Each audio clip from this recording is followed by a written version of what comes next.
Everything Donald Trump is doing is not original. I mean, bigotry, fascism, autocratic behavior is very unoriginal. It's very played out. It's like a bad sequel, and every sequel gets worse and worse than the previous one. We've seen so many examples of this happen in everything from North Korea to China to kill journalists or prevent journalists from reporting.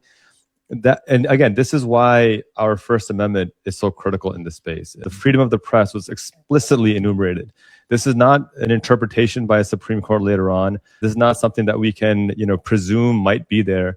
The freedom of the press is explicitly listed out, and it has never been a crime to report on the facts happening. I mean, just imagine how different American history would be if simply reporting on an event was considered a crime in and of itself. How would we get Watergate if reporting on Watergate was considered a crime? How do we get any knowledge of the Civil War if reporting on the Civil War was considered a crime? So even in times of war, reporting on the events that were happening were a protected class. And so now to simply report on what protesters are doing, I mean, is to call that a crime. It undermines the entire basis of our First Amendment. And this is why, to me, this is not a left versus right issue. This is not a Republican versus Democrat issue. And this is why I say to folks on the right, whether you like Don or not shouldn't matter. It's whether you like the First Amendment, free speech that we have as a guarantee. If you like that, then you want to get behind Don and support him in this important case.